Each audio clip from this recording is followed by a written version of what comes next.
Hace 18 o 19 años atrás, no puedo saber con precisión, pero en aquel entonces yo era un evangelista itinerante.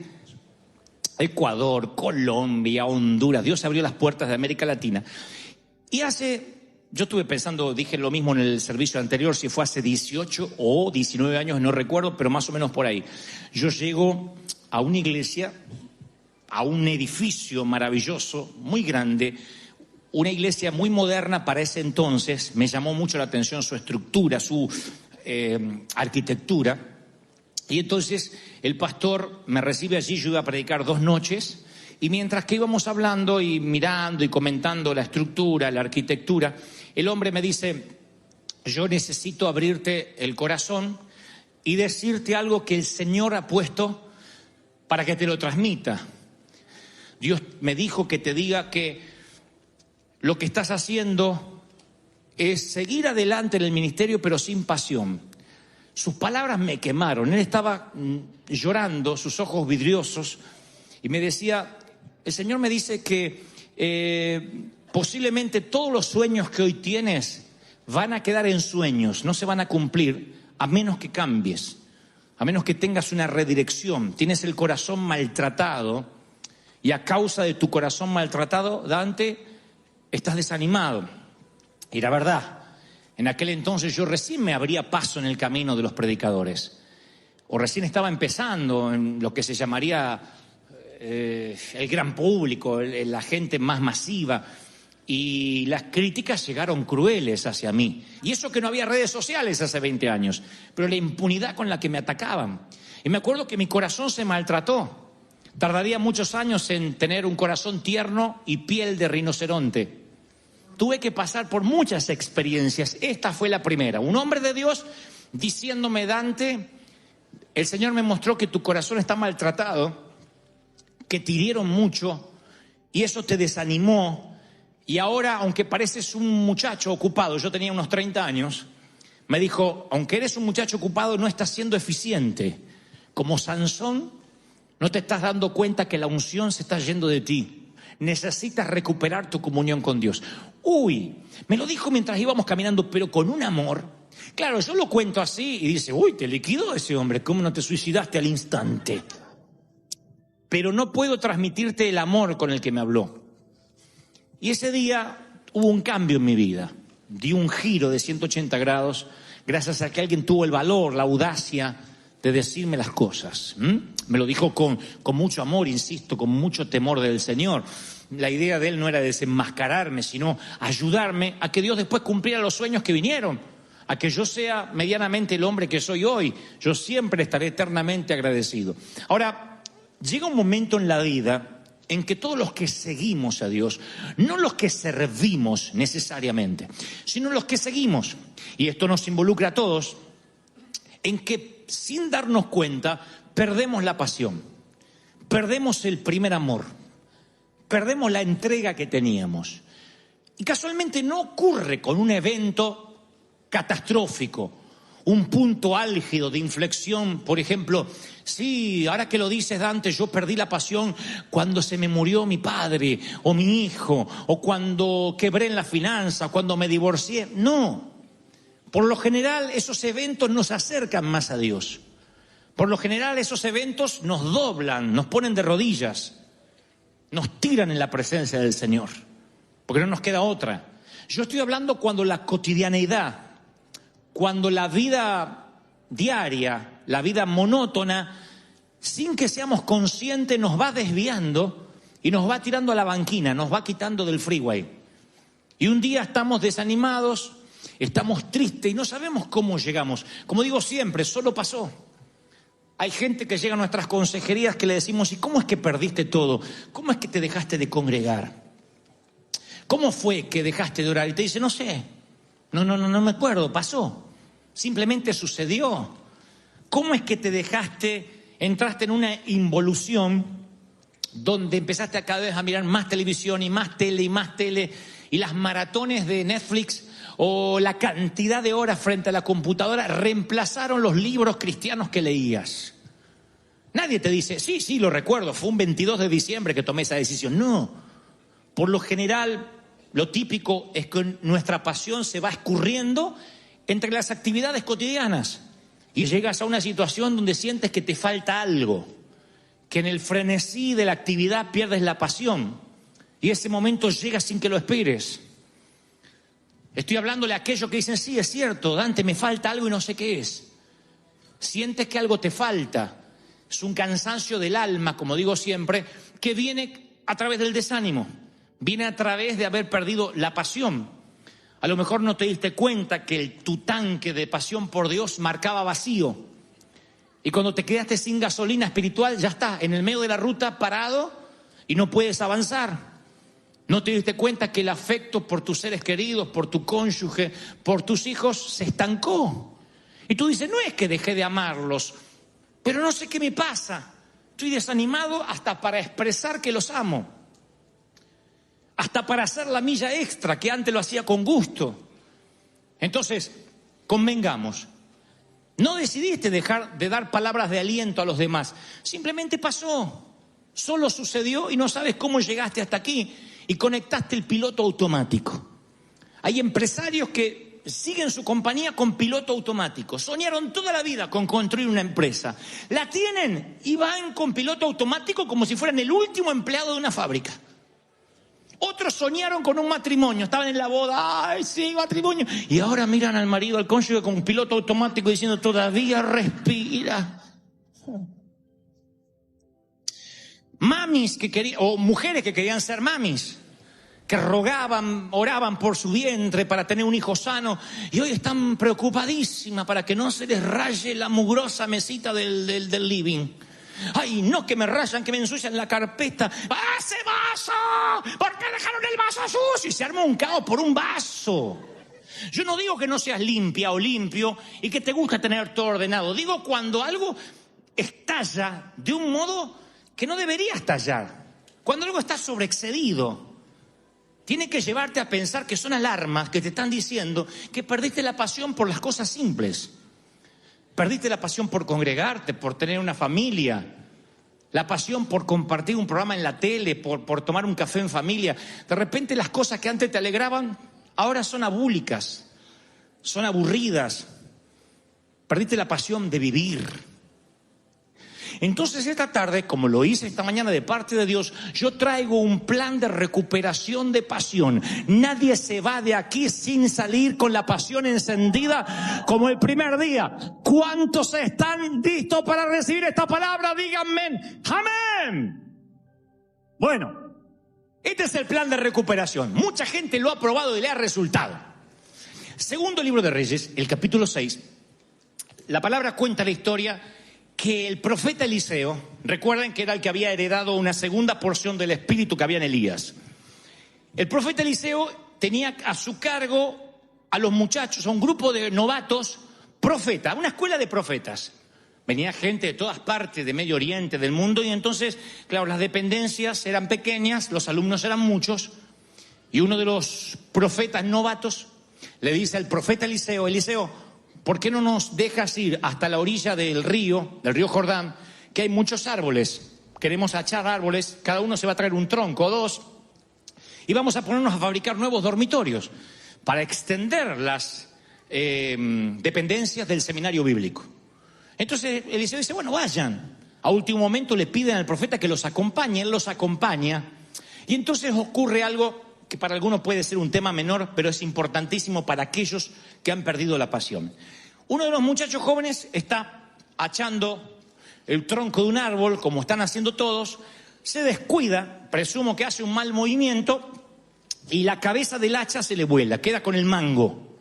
Entonces grita, literalmente la palabra dice que cuando él siente que se queda con el mango y se le pierde la cabeza del hacha, grita, ¡ay maestro! Ese hacha era mí, no era mía, era prestada. O sea, tras que estaba trabajando, ahora estaba endeudado.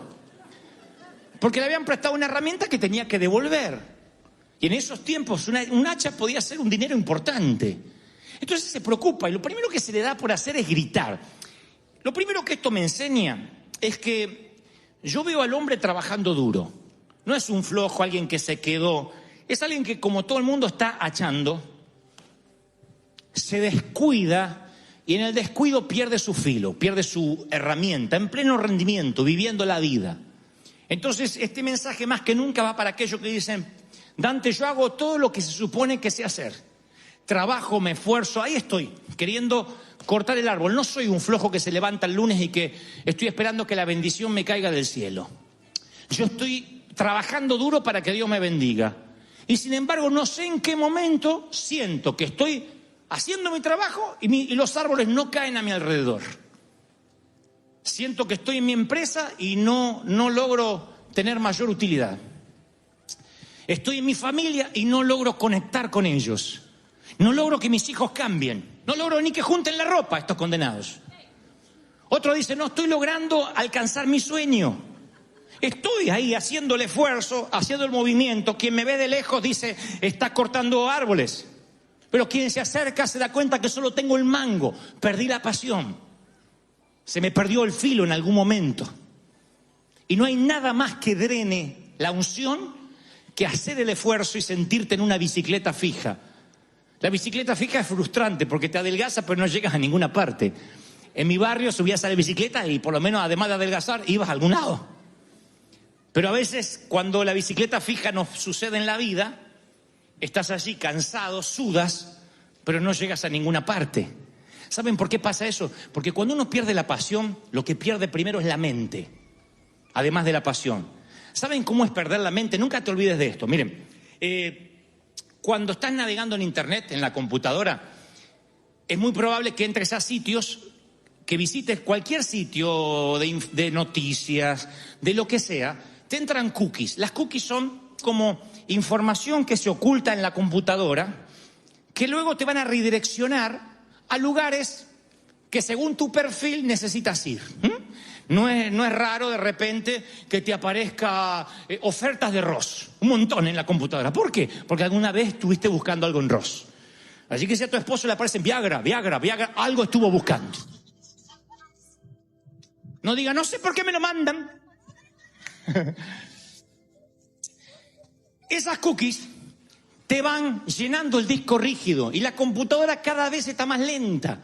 Entonces quieres poner algo, una prédica, y de repente no baja la prédica y dice: ¿pero qué está pasando? ¿El wifi es malo? No, es tu computadora. Se llenó de los gigas, de la capacidad que tenía, está llena de información basura.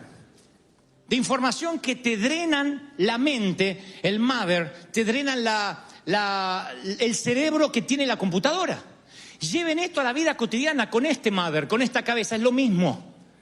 Cuando uno se empieza a preocupar, cuando uno se empieza a cargar, cuando uno no le encuentra sentido a la vida, se llena de cookies, se llena de cookies, se llena de cookies.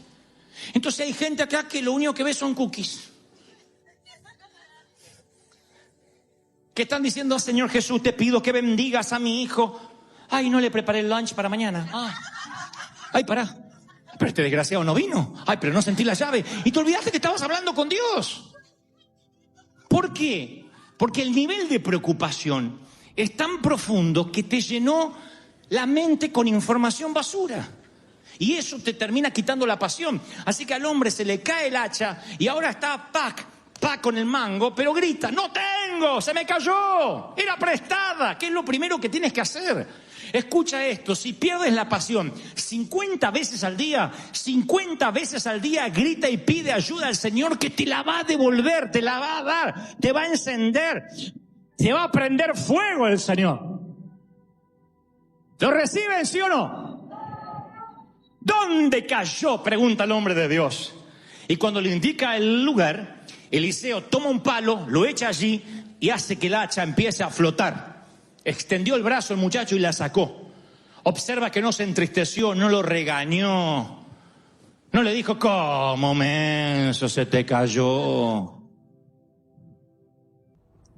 No invente, ¿qué se te cayó? Lo único que tenía que cuidar era el hacha y el hacha se te hundió. No le dijo eso. Le dijo: ¿dónde se te cayó? Y este es el espíritu que tiene Dios para contigo. Dios está en los detalles. Dios es tan grande que no hay una uña encarnada que tengas que te cause molestia que a Dios también no le interese. Dios le importa.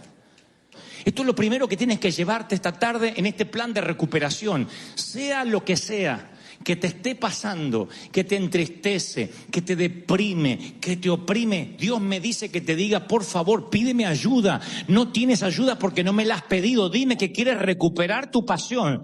Dime que quieres volver a sentir el primer amor. Así que yo no sé qué es lo que te hace falta para recuperar esa pasión. Yo tuve que pensar mucho cuando hace casi 20 años este hombre me confrontó. Yo me di cuenta que no tenía la capacidad de restaurarme por mí mismo. Yo tuve que buscar a Dios, tuve que pedirle ayuda a Él, tuve que decir, Señor, necesito saber dónde perdí el hacha. Y este es el punto, mis queridos. Si bien hasta ahora yo les dije que cuando uno está deprimido y perdió el primer amor, uno no sabe cuándo pasó. Ahora tenemos que ir más profundo. No puedes no tener idea dónde pasó. Yo tuve que encontrar hace 20 años que una crítica feroz me había maltratado el corazón y a partir de ahí yo empecé a orar de diferentes formas. Entonces mi relación cambió. ¿Qué estaba pasando? Que una crítica se transformó en una raíz de amargura. Ahí yo perdí mi hacha aquella vez. Ahí tuve que volver para recuperarla. En los tiempos de los video games, los verdaderos video games, estoy hablando del apóstol Mario Bros, mucho antes de lo que nuestros chicos juegan ahora. Yo jugaba un jueguito que nos vino a la computadora donde trabajábamos, en la compañía que me había contratado, que se llamaba El Príncipe de Persia. Y el Príncipe de Persia era un muñequito así, unidimensional, que corría, saltaba así, y tenía que subir niveles. Y en esos niveles enfrentarse a diferentes guardias. En el nivel allá, no sé, 20 o 30, nunca supe cuántos niveles, eran un montón, rescataba a la princesa. La princesa era una flaca que hacía así, del otro lado. Y el tema era llegarla, besarla, rescatarla y terminaba el juego. Y había un guardia gordito así, en la puerta con una espada. Y yo ya había peleado contra todos en todos los niveles. Así que dije, a este gordo me lo como en sándwich. Agarré, me mató, perdí una vida. Empecé a pelear otra vez, perdí otra vida. Perdí otra vida, dice, vuelva al nivel 1. ¡Ah! Noches enteras sin dormir diciendo, Señor, ¿por qué? Tantas horas desperdiciadas. Creo que fue mi único debut y despedida. Nunca volví a jugar a nada. Pero me acuerdo que yo dije, ¿cómo volver otra vez? ¿Qué voy a pasar todos los niveles para encontrarme con el mismo gordo que no me deje pasar? Que la princesa se quede soltera como otras tantas, que él había andado buscando. Esa misma frustración yo lo he sentido a un nivel más profundo en mi caminar con Cristo. A veces yo siento que estoy corriendo la carrera, que lo estoy logrando, que estoy orando, y de repente tengo un revés, un infortunio, ¡pac!, un golpe. Un mal comentario, algo hiriente, alguien que me traiciona, no sé. Y yo siento a veces, por la información que me dejó la iglesia legalista en la que me crié, que tengo que volver al nivel 1. Porque cuando yo iba a mis pastores y decía, fracasé, me decían, bueno, arrepentite ahora, sentate en el asiento 6 meses y después si hay un bautismo te bautizo de nuevo, porque hay que empezar de vuelta. Yo sentía que la había fregado. Hasta que un día descubrí que cuando uno pierde la pasión, a diferencia del jueguito del Príncipe de Persia, uno no tiene que volver al nivel 0 ni al nivel 1. Uno tiene que decirle al Señor dónde lo perdiste. Y en ese mismo lugar, allí donde caíste, te levantas. Aunque el justo caiga 7 veces, dice la Biblia en Proverbios, 7 veces se levantará. 7 veces. ¿Cuántos lo creen? Dígame amén. Aunque caigas, te vuelves a levantar. No tienes que volver atrás. Ahí donde estás, te vuelves a levantar. ¿Dónde se te cayó el hacha? ¿En qué momento? ¿Dónde tu comunicación con Dios pasó a un segundo plano después de mirar la tele o después de navegar en internet? ¿Dónde cambiaste la música que escuchabas en el auto? Y no estoy diciendo que escuchar música romántica sea pecado. Lo que estoy diciendo es, ¿dónde de esos momentos de devocional que tenías donde Dios te hablaba y hasta hablabas en lenguas, en los semáforos, ahora empezaste a usar ese tiempo para preocuparte, para hablar por teléfono, para pelear, para discutir? ¿Dónde te enfocaste en situaciones de tu vida en la actitud de ¿y yo qué gano con esto? A mí me ha sorprendido ver gente que yo conocí hace muchos años, generosa, que daba. Siempre estaba viendo qué te podía dar y no eran ricos, Pero estoy hablando de gente que se hacían tacos, hacían algunos de más para aquel que no tenía. Guardá para llevarle a fulano. Si cocinaba un pavo y si podía se cocinaba otro. Porque siempre estaba pensando en dar. Yo conozco mucha gente así, que no tiene mucho, pero siempre está viendo qué puede dar. Mira 2x3 el closet y decir, no, pero yo esta ropa no la estoy usando y está casi nueva. A veces el saquito le quedaría bien al fulano de tal. Y están regalando, y no porque necesitan hacerse ver, porque daban. En un momento, no sé qué les pasó, se les cayó el hacha. Y ahora están pensando, ¿y yo qué gano con esto? Y si doy, ¿qué me dan? ¿Qué? ¿Simplemente dar? ¿Y yo qué gano? Yo digo, ¿cuándo su corazón se transformó en egoísta? ¿Cuándo dejó de tener la mano así y cerró el puño? ¿Cuándo nos cambió el corazón? Insisto, no nos damos cuenta cuándo, hasta tanto le digas a Dios dónde se te cayó el hacha. En palabras de Eliseo, ¿dónde la perdiste? ¿Dónde se te cayó? Tal vez recibiste palabras como yo que te desviaron. Un mensaje desagradable en un correo electrónico, un mensaje hiriente que lo comenzaste a creer. Hay gente que te dice cosas feas y tú te lo crees, porque te agarró con las defensas bajas. A lo mejor es posible que hayas comenzado a ver como cargas aquello que en su momento fueron bendiciones para ti. Querías tener un hijo y ahora estás renegando por el hijo. Querías estar casado y ahora reniegas por tu matrimonio. Querías vivir en este país y ahora dices, ¡ay, tengo que pagar impuestos! De pronto lo que fue una bendición se transformó en una carga y eso te entristece el alma, te aminala, te reduce, te hace una persona pequeña.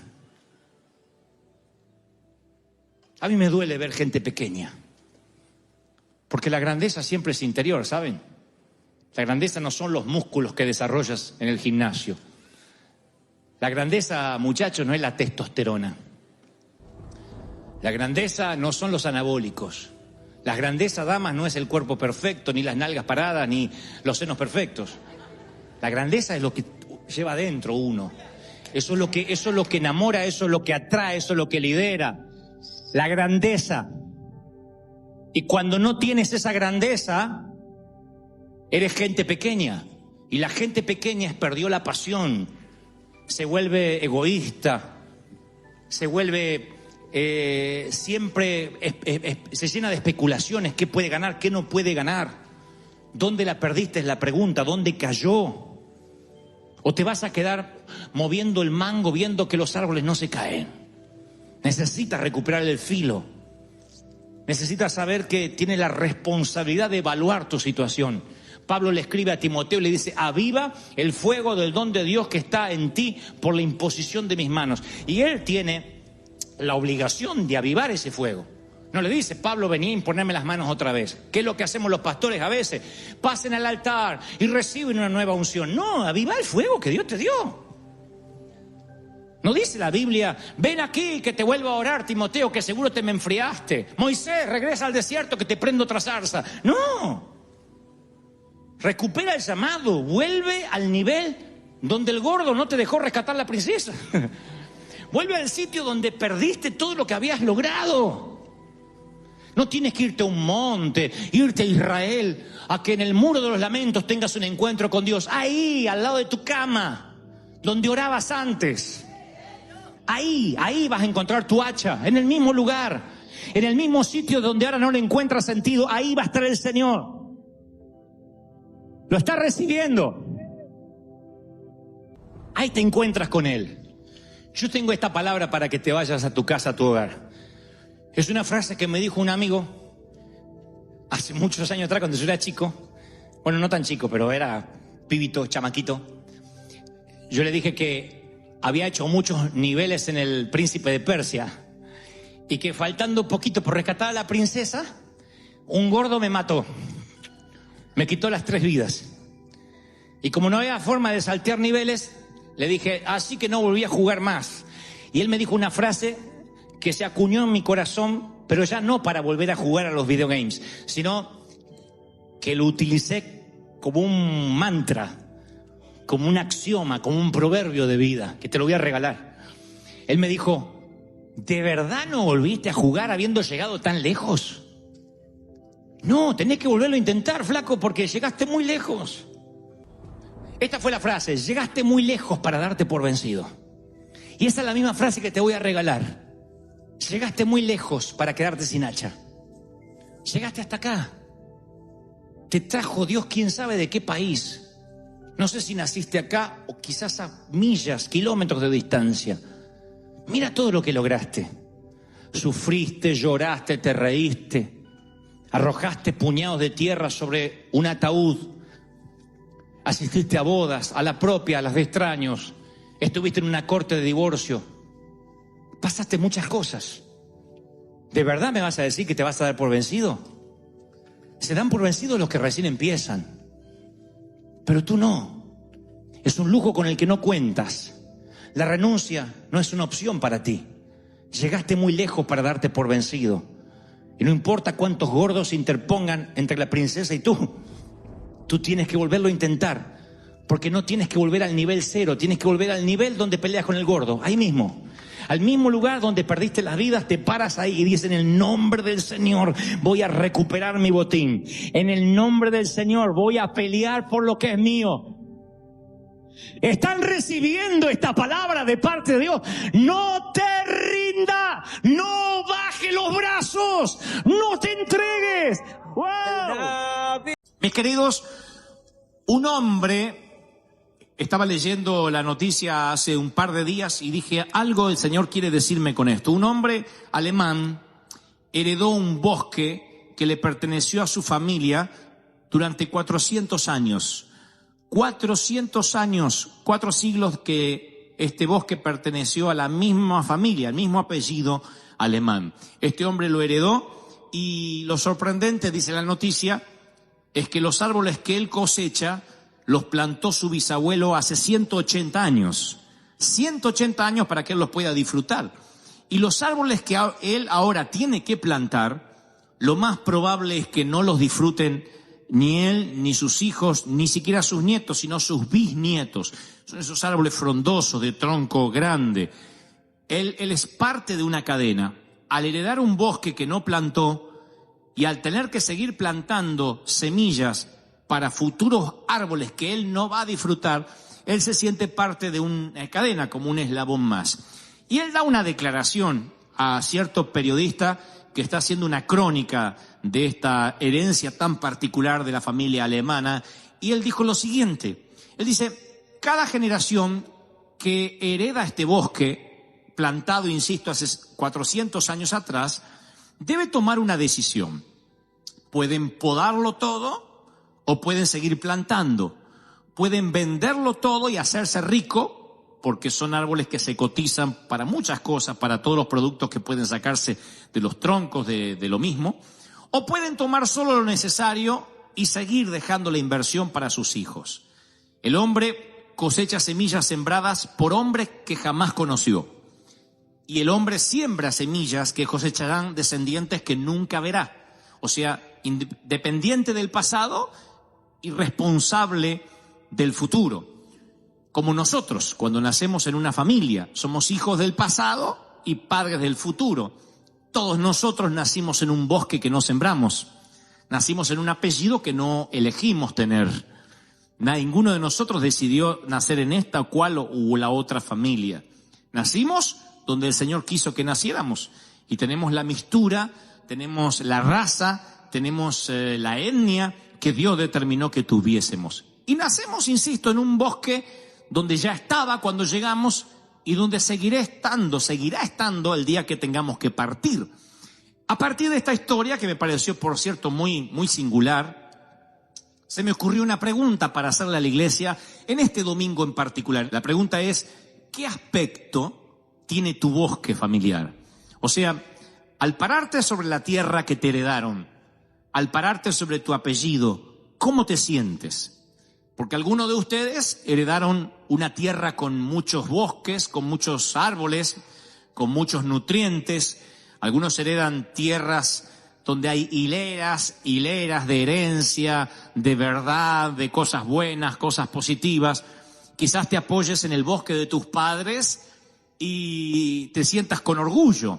Diga, qué bueno que nací en esta familia, en este apellido. No todos pueden decir gracias, Señor, por el sitio que me tocó. Muchos no se sienten orgullosos de sus árboles familiares. Pobreza, vergüenza, abuso. La cosecha fue levantada, pero nadie volvió a sembrar jamás. Muchos se encontraron en un bosque que no pidieron. Y a lo mejor hay mucha gente hoy, en esta mañana, en este templo, que al recordar su infancia, en vez de sentir inspiración, lo que siente son recuerdos de dolor, recuerdos de tristeza, de abandono, porque te maldijeron, porque te ignoraron, te rebajaron. Y pensabas cuando eras niño que eso era lo normal, que así se suponía que era una familia, hasta que un día fuiste grande y te diste cuenta que eso no era normal, que no sabes cómo sobreviviste. Lo que es peor, un día tuviste tus propios hijos y te diste cuenta que no era normal cómo te trataban, la indiferencia, la falta de cariño, la falta de abrazo, la falta de palabras positivas. Así que este mensaje va para ambos, aquellos que se sienten orgullosos del bosque donde nacieron y aquellos que cuando miran su bosque dicen, ni siquiera quiero recordar esos momentos porque me llenan de tristeza, de amargura, de dolor. Le pedí al Espíritu Santo que me mostrara, independientemente de la historia de este alemán, algún episodio en las Escrituras donde alguna persona se encontrara en un bosque que no pidió, en una familia de la cual no se siente orgulloso. Y sí descubrí uno, conozco un hombre que nació en un bosque talado, en un bosque arrasado. Su legado era trágico.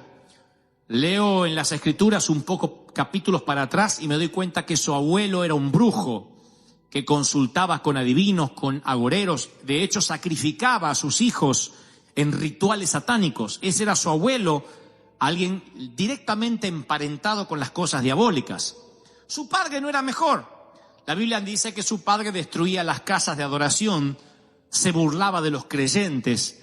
Su padre metió el pecado en toda la nación, a tal punto que su padre murió prematuramente a los 24 años, asesinado por sus propios amigos, por sus propios oficiales que decidieron ejecutarlo debido a su maldad. Así que era un momento tenebroso para nacer, con un abuelo y un papá así. Y cuando nace este muchacho, todo el mundo inmediatamente lo cataloga conforme su árbol, conforme su bosque genealógico, y dijeron va a ser igual que su abuelo o su papá. Su abuelo era seguidor de la magia negra, su papá era un corrupto. Estoy hablando de Josías. El abuelo de Josías, el rey Manasés, fue recordado como un rey que derramó muchísima sangre. Dice la Biblia en Segunda de Reyes 21:16, y Manasés derramó tanta sangre inocente que llenó Jerusalén de extremo a extremo. Este era el abuelo del muchacho. Su padre, el rey Amón, como les dije, murió a los 24 años a manos de sus oficiales, y dice su epitafio, durante su vida hizo lo que Dios le dijo que estaba mal. Así que en su tumba, en su lápida, cada vez que Josías va a visitar la tumba del papá, en su lápida dice, este hombre durante toda su vida hizo lo que Dios le dijo que estaba mal. Así que ahora tienen un cuadro psicológico de Josías. Un abuelo brujo, metido en magia negra, odiado por todo el pueblo, en medio de una ciudad decadente por culpa de su abuelo, que trata de empeorar su padre cuando se hace cargo del trono. Y ahora Josías, al morir su padre a los 24 años, tiene que hacerse cargo del trono a los 8 años de edad. Dice la Biblia que tenía 8 años, un nenito de 8 añitos. Tiene que hacerse cargo de una corona que estaba deslúcida, de un trono que estaba frágil, y tiene que cambiar la tendencia de la nación. Tiene que imprimirle a un niño de 8 años un nuevo cauce al país, a la época. E hizo tal cambio Josías. Ustedes dicen, pero con 8 años y con ese bosque familiar, sí. Hizo tantos cambios en su reinado hasta que ya era un adolescente, un joven y un adulto, que 2600 años después todavía los estamos recordando, el rey Josías. El mundo conoció reyes más sabios, el mundo ha visto reyes más ricos, el mundo ha sabido de reyes más poderosos, pero el mundo jamás conoció un rey tan valeroso como Josías, que tomó una valiente decisión que está escrita en Segunda de Reyes 22:2. Dice: y Josías anduvo en el camino de David. David era su bisabuelo. David, sin apartarse a derecha ni a izquierda. Anduvo en el camino de David, sin apartarse ni a derecha ni a izquierda. Ahora présteme atención. El muchacho hereda una corona frágil, deslúcida. El templo está en desorden. La ley se había perdido. Así que el muchacho empieza a hojear en su álbum familiar hasta encontrar un antepasado digno para imitar. Mira porque todas las crónicas de los reyes estaban escritas en papiros, en rollos. Todas las decisiones de los reyes, todo lo que los monarcas hacían quedaba escrita a través justamente de los escribas. Así que él empieza a buscar en su álbum familiar a ver si puede imitar al padre. Dice: mirá la que se mandó el viejo. Esta no puedo. Esta menos. Mira al viejo y el viejo era un desastre. Así que se va más atrás. Dice: voy a tratar de imitar a mi abuelo. Cuando se encuentra con el abuelo dice: ¡ay, qué nene que era el abuelo! ¡Dios mío! Un vago el abuelo. Borracho, brujo, sinvergüenza, mujeriego. Así que dice: ¿a quién voy a imitar?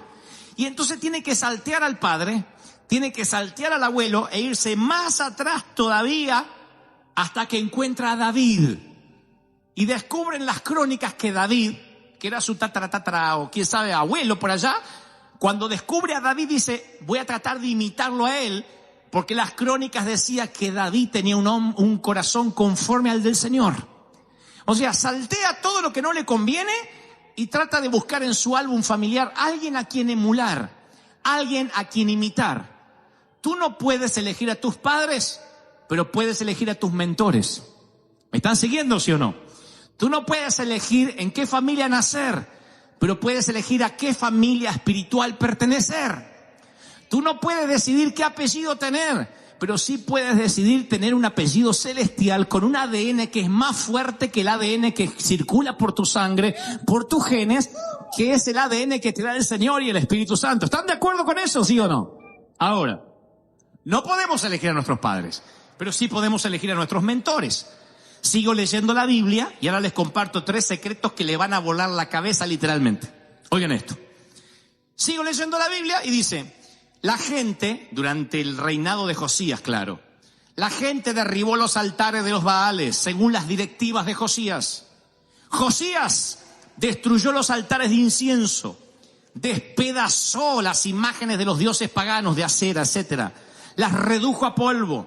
Sigo leyendo y dice: y quemó los huesos de los falsos sacerdotes. Sigo leyendo y descubro: y derribó los altares paganos por toda la tierra de Israel. Veo un Josías que dice: no voy a abrazar lo que me enseñaron mis padres, rechazo todo lo malo que haya en mi sangre y elijo a quién me quiero parecer. Elijo quién va a ser mi mentor. Y cuando tenía que tomar una decisión pensaba: ¿qué haría David en mi lugar? Nunca pensaba qué haría mi viejo en mi lugar. Nunca pensaba qué haría mi abuelo en mi lugar. Decía: ¿qué haría David en mi lugar? Y veo que cuando Josías comienza su reinado, dice: y Josías servía al Dios de David, el Dios de aquel abuelo, el Dios que tuvo David.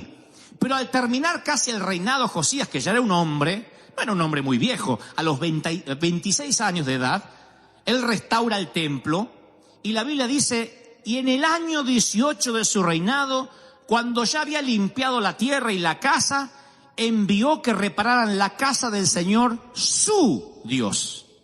Ya no era el Dios de David. Ahora el Dios de David se había transformado en su Dios. ¿Me siguen hasta ahí, sí o no? Él empezó a servir al Dios de David porque nació en un momento donde nadie conocía a Dios. Se habían olvidado de las leyes. Pero de pronto, cuando él descubre que en su linaje, en su bosque, hubo un hombre llamado David que hizo las cosas bien, por consecuencia descubre al Dios de ese hombre que hizo las cosas bien. Y dice: no solo voy a imitar a David, sino al Dios que él tenía. Y al empezar a imitar a David, el Dios que tenía David se transforma en su Dios también.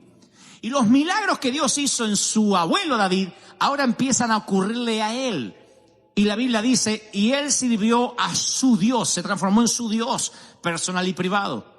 Y a partir de ahí él dice, no, hay que volver el pueblo hacia Dios, hay que redireccionar la nación. Aquí está todo escrito, cómo debemos estar. Y echa a los brujos, y echa las cosas malas, y trae una limpieza a toda la nación.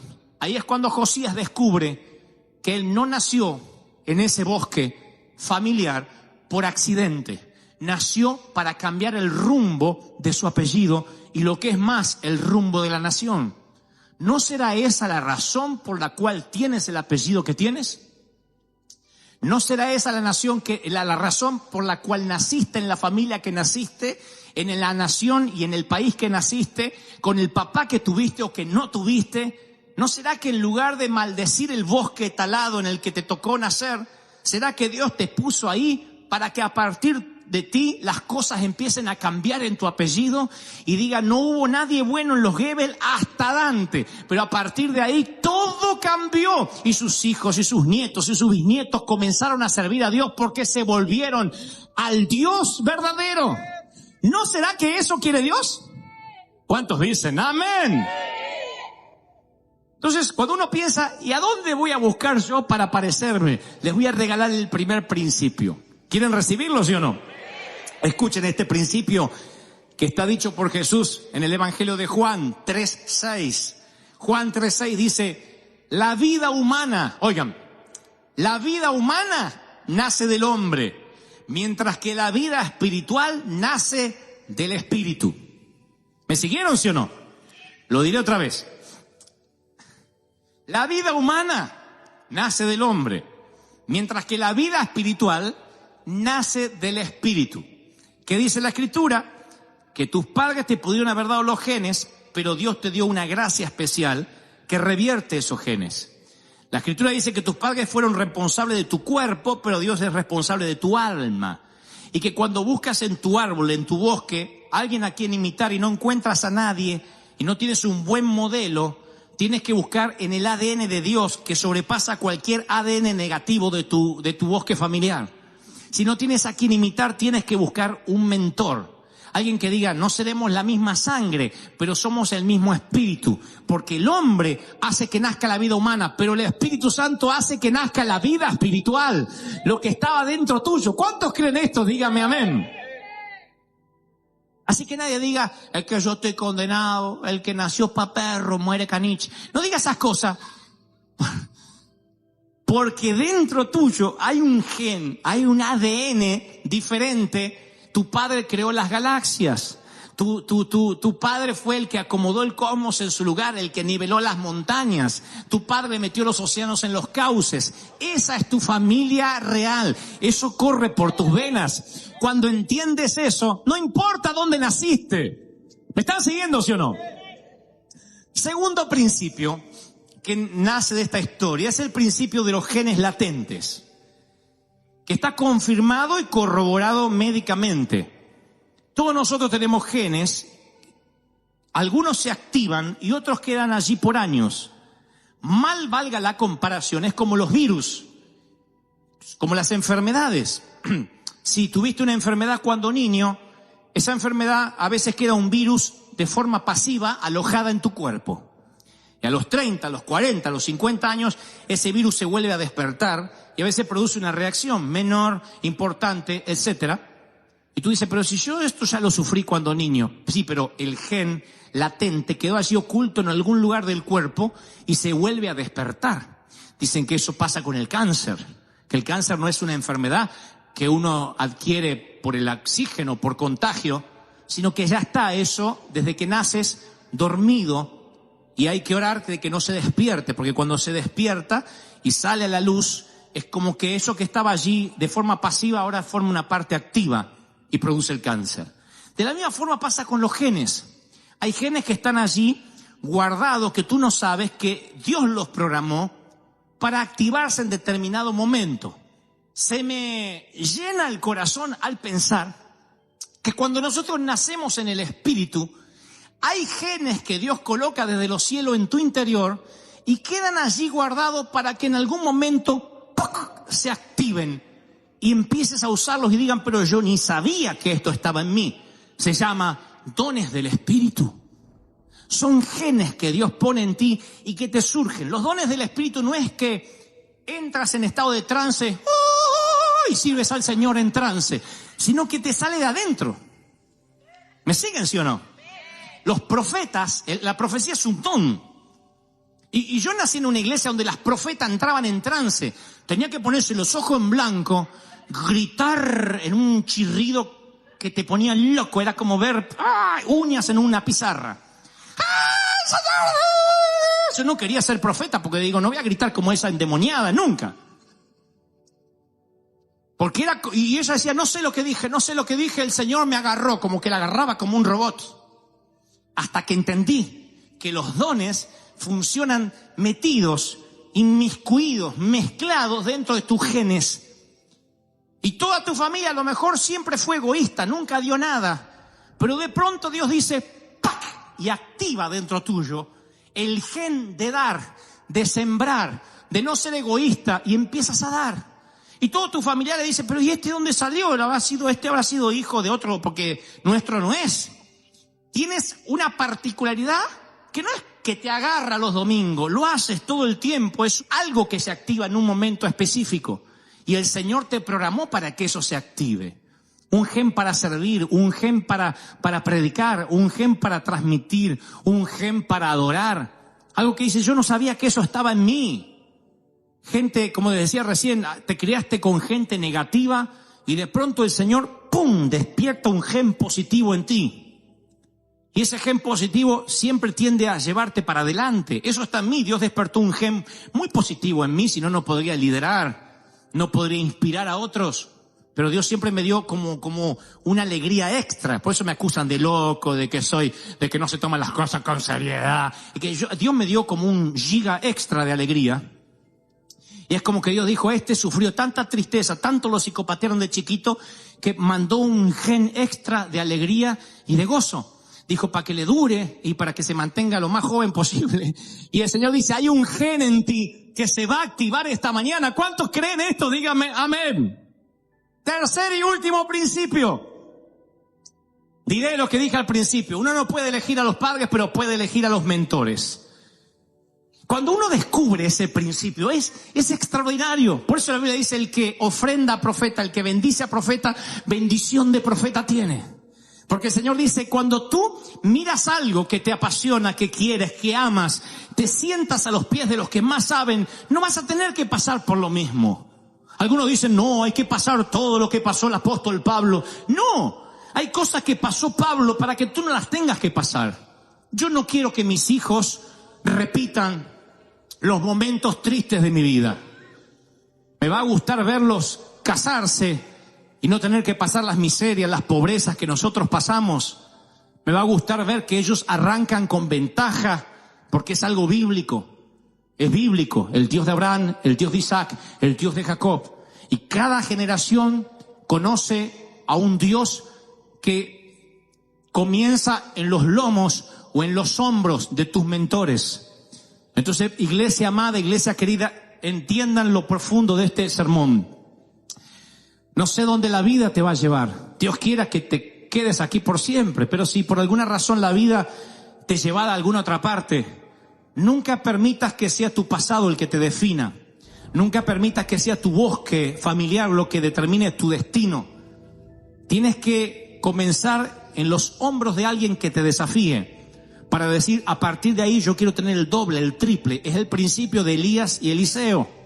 Eliseo dijo, te pido una doble porción de la unción de mi Señor. Una doble porción de lo que Él tiene. No dijo, quiero pagar el mismo precio, empezar de abajo. Él fue, listo, una doble porción de lo que Él tiene. Y el Señor me dice, te he traído de los confines de la tierra a esta congregación para que aprendas estos tres principios. Número 1, el hombre solo puede generar vida natural, pero el espíritu genera vida espiritual. ¿Están conmigo, sí o no? Número 2, recuerda, tú no puedes elegir a tus padres, pero puedes elegir a tus mentores. Es el principio de los mentores. Número 3, hay genes latentes en ti que están esperando activarse. No te sorprendas si algún día se despierta en ti el deseo de ser pastor, de ser evangelista, de ser misionero, de ser músico, Y tú dices, pero si yo nunca pensé hacer nada de lo que hago.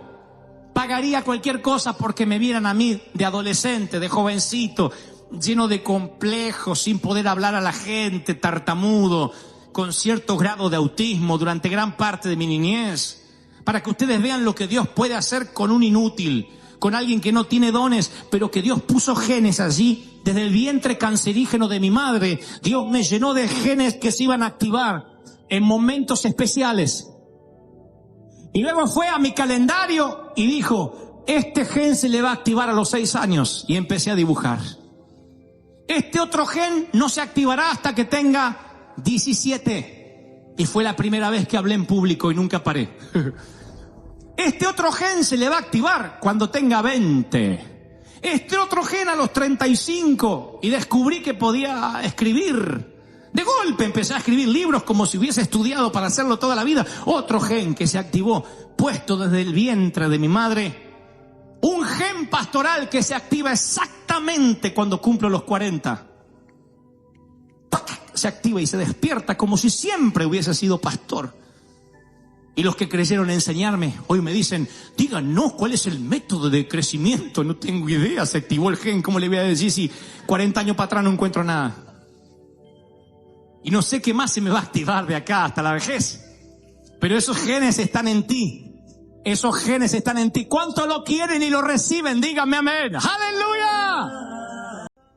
En el servicio anterior yo hacía énfasis, y lo haré otra vez, que de todos los halagos que Dios pudiera alguna vez darnos, yo siempre fui propenso a decir que me gustaría que cuando me encuentre cara a cara con el Señor, Él me dijera, solo es un sueño, una fantasía, no estoy tratando de parecerme a nadie, pero me gustaría que me dijera, Dante, fuiste o eres un hombre conforme a mi corazón. Eso me llenaría de orgullo santo, aunque si es orgullo no es santo, pero no sé cómo explicarlo, me inflaría el pecho. Yo diría, ¿de verdad? Porque eso significaría que lo emulé, que me parecía a él. Es uno de los mejores halagos. Y hoy quiero hablarles un momento sobre el único hombre que se mereció ese halago en toda la historia de la humanidad, hasta donde sabemos. Obviamente David, el rey David. Dios dijo que él era un hombre conforme a su corazón. Y Dios lo consideró de esa forma, lo dijo, no se arrepintió.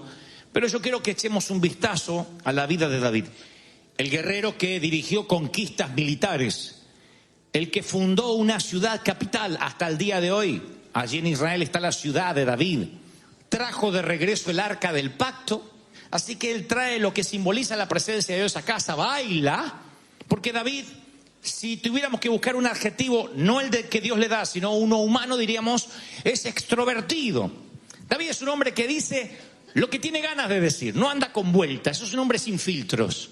Cuando ve a Goliat, ya desde jovencito puede verse el perfil de David. ¿Pero quién es esta bola de grasa? Bueno, no dijo eso, pero dijo, ¿quién es este incircunciso para atentar contra los escuadrones del Dios viviente? Cállate, mocoso, le dicen sus hermanos. Tú dedícate a repartir quesos y pan. Nosotros somos los que estamos enlistados en el ejército, en el army, no tú. ¿Pero quién es este para atentar contra los escuadrones? Un pastorcito, pero bravucón, porque es expresivo, él dice todo lo que siente, por eso escribe poesías, salmos que aún cantamos. Así que trato de pensar como predicador esta mañana en qué momento quiero ubicar a David, para de allí empezar a trazar la historia de por qué se gana el epíteto de ser un hombre conforme al corazón de Dios. Y este es el momento que escogí, tan verídico como el resto que les acabo de contar. David parece más viejo que los 60 y tantos años que tiene. Cuando lo vemos, sus hombros caen, su cabeza pende, está como encorvado y arrastra los pies como un anciano. Hace pausas con frecuencia, no porque la colina es empinada, sino porque necesita llorar de a ratos. Véanlo. Ahora no usa corona, no tiene hogar. Uno de sus hijos, llamado Absalón, acaba de tomar el palacio por la fuerza en un golpe de estado. Y él, el desafiador de las grandes batallas, el gran conquistador, el que no le teme a nada, no quiere enfrentar a su propio hijo y decide huir como un proscripto, como un delincuente. La Biblia lo describe así. Segundo libro de Samuel, capítulo 15, verso 30, describe este incidente de la siguiente forma. Dice: David subió al monte de los olivos llorando, con la cabeza cubierta y los pies descalzos. ¿Ahora pueden verlo? No se imaginen al monarca. Imagínense a un hombre que parece un homeless. Está con su capucha tapada la cabeza, está descalzo, encorvado. Y también todos los que lo acompañaban, estos son sus oficiales. El entorno, el anillo de David no era muy amplio. Quienes llegaban a él eran sus generales, los más valientes. Hay historia de los valientes de David y estos son los que lo secundan y también lloraron. Pues lloran porque ven a su líder quebrado, ven a su líder devastado, ven a su líder diciendo no puedo más. Y entonces una congoja los llena a todos, los envuelve a todos. Al momento que encontramos a David han pasado 14 años desde que él sedujo a una mujer llamada Betsabé. En los tiempos en que los reyes salen a la guerra, David decide quedarse. En la soledad del palacio pasea por una terraza y en la terraza contigua una mujer toma un baño de espuma, desnuda obviamente.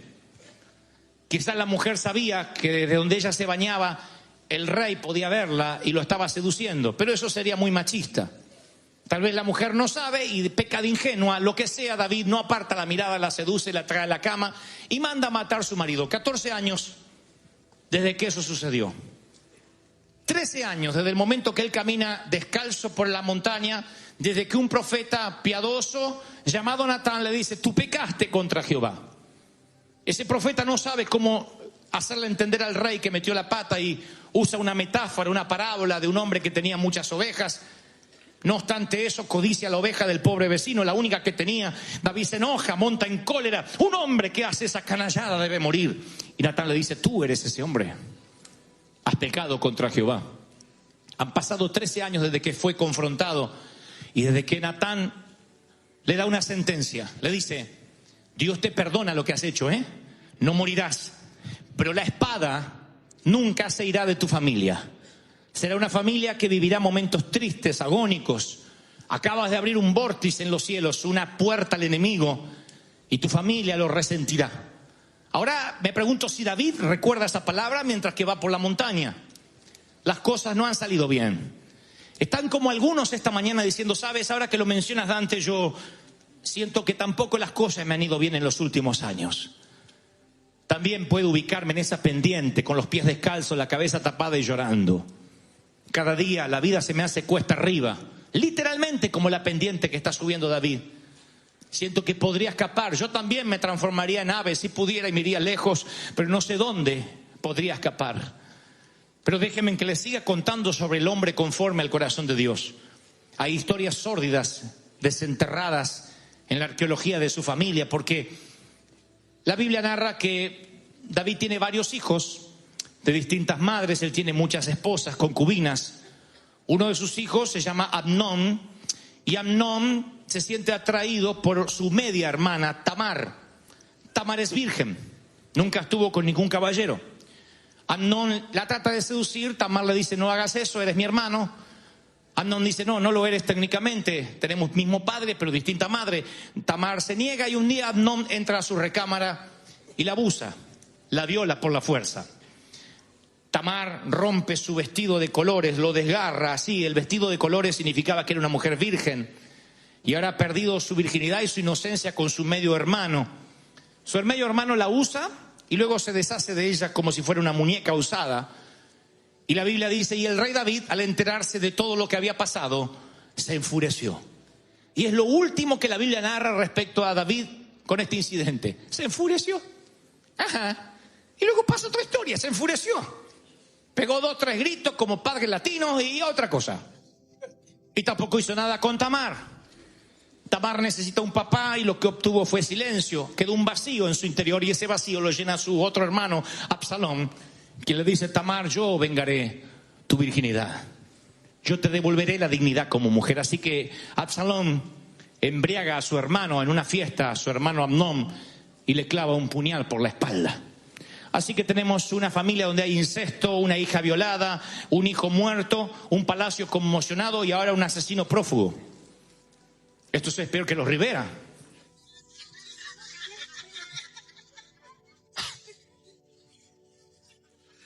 Absalón se esconde en la casa de su abuelo por 3 años. Se casa, tiene hijos Absalón. Y esos 2 nietitos nunca los pudo conocer David.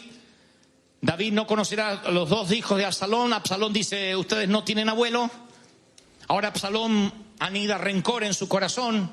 Todos reconocen que es el hijo de David y le preguntan, ¿por qué no hablas con tu padre? Y él dice, ese no es un padre.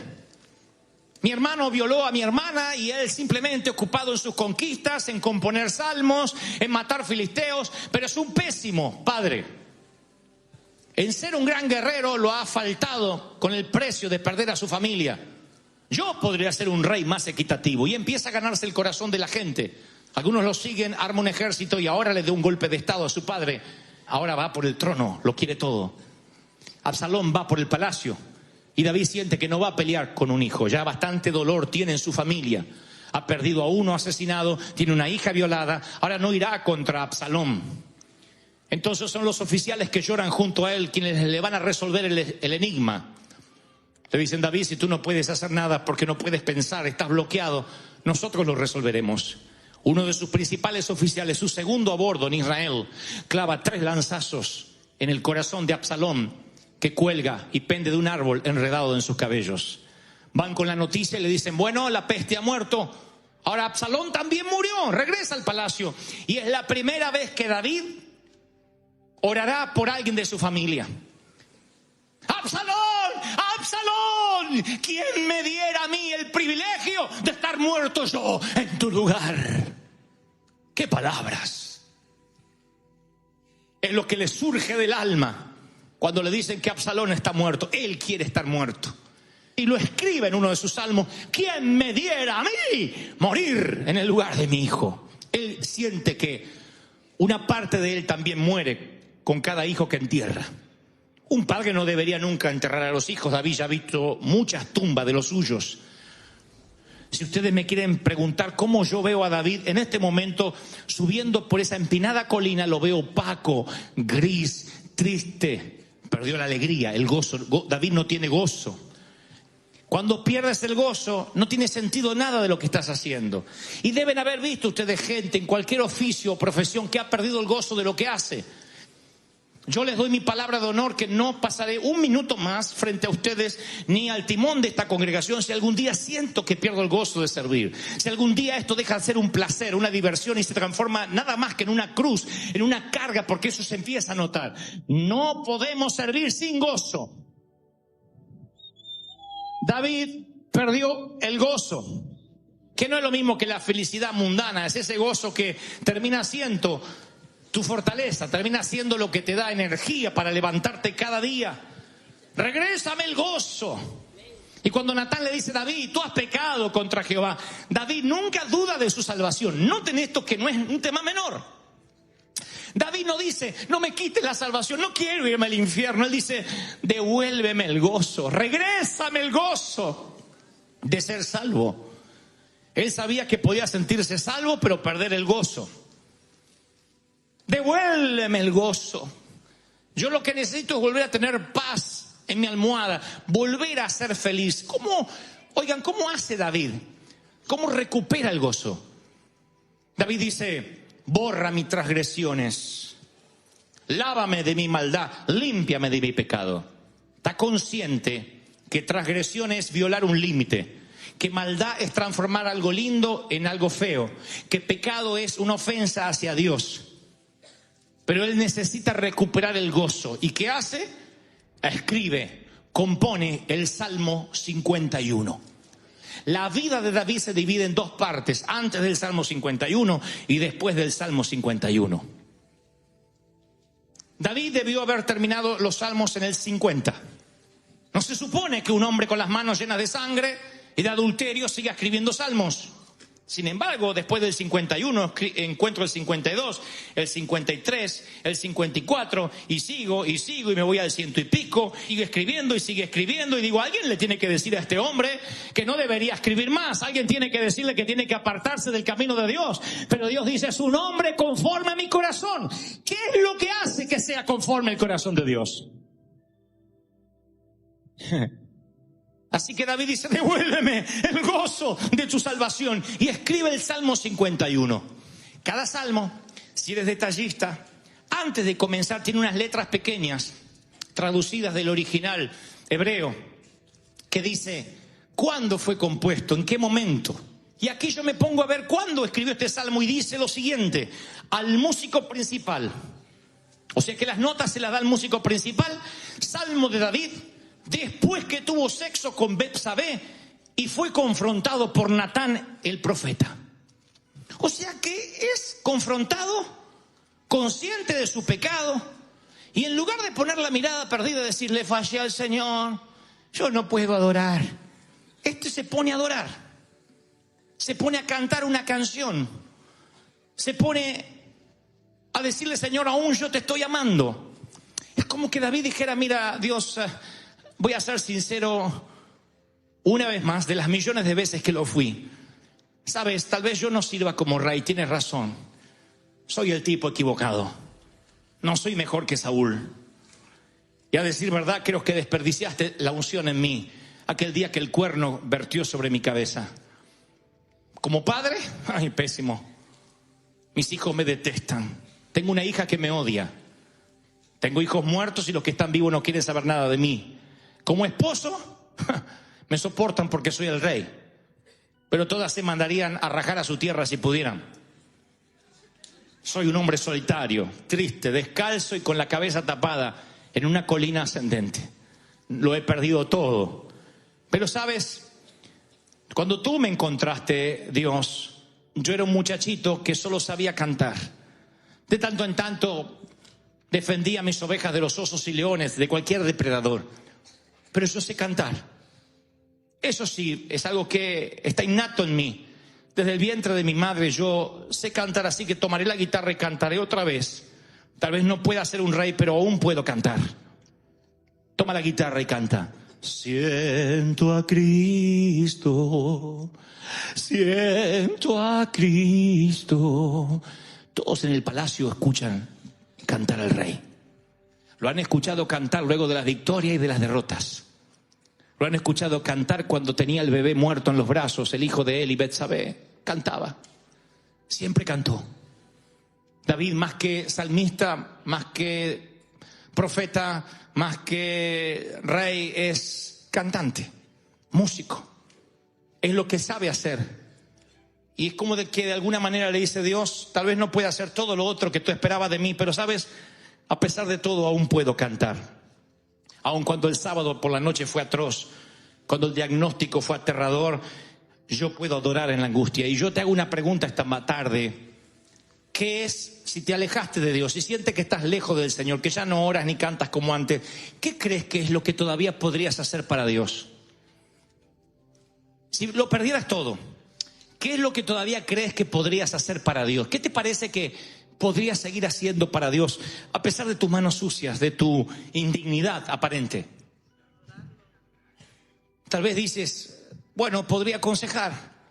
Mi matrimonio es un desastre, pero sé que podría aconsejar a alguna pareja, tal vez de lo que no deberían hacer. Pero siento que podría ayudar a alguien. Otros dicen, yo ya la he fregado demasiado, pero siento que podría abrazar, sembrar, escribir un cheque. No sé, invitar un café a alguien. No sé si eso tenga importancia para Dios, pero es lo que yo todavía aún podría hacer, aún si lo perdiera todo. Eso es lo que siente exactamente David. Señor, yo aún puedo cantar. Y se pone a adorar a Dios. ¿Por qué David se gana el adjetivo de un hombre conforme el corazón de Dios? Te diré el secreto, el gran secreto está semioculto en las páginas de la Biblia. Porque David sabía, es el único de los profetas, salmistas o David o reyes que hayan existido que reconocían cuál es el camino de regreso a Dios. Cuando le hiciste fea, cuando metiste la pata, el camino, el freeway que te regresa a Dios es la adoración, es levantar las manos y adorar, es levantar las manos y clamar. Eso siempre te regresará a tu Dios, eso te volverá a conectar con tu Dios. ¡Aleluya! Eso es maravilloso. No encuentro otra razón por la cual Dios diría, este es un hombre conforme a mi corazón. Él sabe cómo regresar a casa. Inmediatamente se pone a adorar. Es lo que ha hecho después de matar osos y arrancarle ovejas de las fauces de un león. Es lo que ha hecho después de cortarle la cabeza a Goliat. Es lo que ha hecho cuando Saúl lo perseguía. Es lo que ha hecho cuando era un proscripto. Es lo que ha hecho cuando el arca entró. Es lo que ha hecho cada vez que perdió, ganó una batalla, cantaba. Él cantaba y cantaba y cantaba. Y Dios se paraba y se paraba y se paraba en su trono para oírlo. Y le decía a los ángeles, a los serafines, a los querubines, a los coros superiores e inferiores: ¿ven cómo se hace? ¿Ven cómo se conmueve mi corazón? Este hombre nunca deja de adorarme. Este es un hombre que tiene el corazón igual a mí. ¡Aleluya!